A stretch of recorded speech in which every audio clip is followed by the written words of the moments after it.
The Indian Air Force and the Pakistan Air Force are locked in a decades-long rivalry. Like two birds of prey circling each other, they are constantly watching. Each is waiting for the other to make a mistake. This isn't just about planes, it's about pride. It's about protecting their skies. And in 2025, the stakes are higher than ever. Both countries have modernized their fleets. They have new jets. They have deadly missiles. They have fancy radars. But who has the edge? That's the question everyone wants answered. Is it the IAF with its sheer size, or the PAF with its new cutting-edge technology?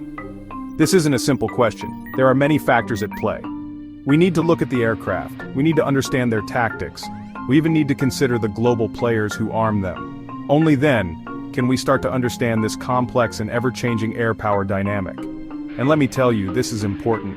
This isn't just about two countries squabbling, this has implications for the entire region, and maybe, just maybe, for the world. So buckle up, because we're going for a ride through the skies of South Asia, and trust me, it's going to be a bumpy one. Let's talk jets, shall we? Because at the end of the day, that's what this is all about. The IAF boasts a diverse and large fleet. Leading the pack is the French-made Rafale. It's a sleek, modern beast. Think of it as a cheetah, fast, agile, and deadly. Then there's the Russian Su-30 MKI, a heavy hitter. This one's a bear big, powerful, and can take a punch. But don't underestimate the PAF. They may not have the numbers, but they've got some tricks up their sleeves. The JF-17 Thunder is their workhorse. This is a bit of a dark horse. It's a joint Chinese-Pakistani project. It's nimble and packs a punch, and they've been churning these out like hotcakes. Then there's the F-16, a veteran of many a dogfight. The old reliable, you might say, but America keeps a tight leash on how Pakistan uses these. On paper, the IAF seems to have the advantage. More planes usually mean more firepower, but remember, it's not a numbers game, it's about how you use what you've got. And that's where things get really interesting, because these birds of war don't fly themselves. You need skilled pilots to operate them. And that brings us to the next crucial aspect, training and tactics. Having shiny new jets is one thing. Knowing how to use them is quite another. The IAF and PAF have very different approaches to air combat. It's a bit like comparing a fencing match to a street brawl. The IAF, with its larger force, focuses on long-range engagements. They want to pick off their targets from afar, like a sniper taking careful aim. They train for large-scale operations, coordinating multiple aircraft in complex maneuvers. The PAF, on the other hand, has a more aggressive, in-your-face style. They're all about getting up close and personal, turning the fight into a blur of twists and turns. Think of it as a game of chicken at 30,000 feet. They train for quick, decisive strikes, exploiting their agility and surprise. Who has the edge here? Well, it depends. In a large-scale conflict, the IAF's coordination and long-range capabilities could be decisive. But in a smaller skirmish, the PAF's aggression and maneuverability might give them the upper hand. And of course, there's more to it than just flying skill. The weapons these jets carry are just as important. Let's be honest, the days of dogfights are long gone. These days it's all about missiles and who sees whom first. The IAF has been investing heavily in long-range missiles. They want to be able to take out enemy aircraft before they even know what hit them. They've also been upgrading their radar systems. Think of it as giving their planes superhuman eyesight. The PAF has been catching up though. They've acquired new Chinese-made missiles. These bad boys have a longer reach than ever before. And they've been working on their electronic warfare capabilities. This is like a high-stakes game of chess. Each side is trying to outmaneuver the other, both in the air and in the electromagnetic spectrum. It's a constant back and forth, with each side trying to jam the other's signals while protecting their own. And this electronic battle could be just as important as the one being fought with missiles. Section 5. Wings over the subcontinent, strategic air bases. It's not just about the planes and the weapons, it's also about where you keep them. And both the IAF and PAF have been strategically positioning their air bases. The IAF has a wider network of bases. This gives them more flexibility in terms of deploying their aircraft. They've also been upgrading their infrastructure, making their bases more resilient to attack. The PAF has been focusing on hardening its key bases, particularly those close to the border. They're digging in, making them harder to target. They're also relying more on mobile radar systems. This makes them less vulnerable to attack. Think of it as a game of risk, with each side trying to control key territories.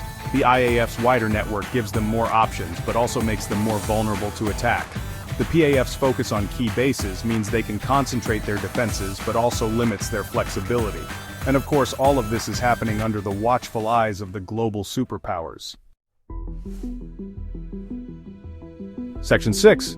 The China factor, a dragon's shadow in the sky. We can't talk about the IAF and PAF without mentioning the elephant in the room, or should I say, the dragon. China has become a major player in South Asian air power. They're a key supplier to the PAF. They've provided them with advanced jets, missiles, and technology.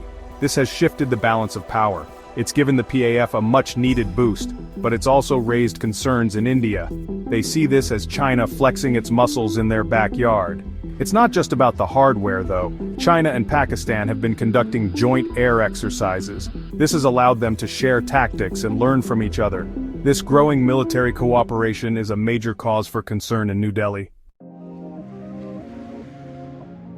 Section 7. American Eagles, Russian Bears, the Arms Bazaar. The IAF and PAF aren't the only ones playing this game. The US and Russia are major arms suppliers to the region. The US has been a long-standing partner of Pakistan, but their relationship has been strained in recent years. The US has imposed restrictions on how Pakistan can use its F-16s. India, on the other hand, has been diversifying its sources of arms. They've been buying weapons from the US, France, and Israel. This has reduced their reliance on Russia. It's like a giant arms bazaar, with each side trying to woo customers with the latest and greatest weaponry. This influx of advanced technology has undoubtedly made the skies over South Asia more crowded and more dangerous. Section 8, the balancing act, numbers versus technology. So, who has the edge in this aerial rivalry? The IAF still has a numerical advantage.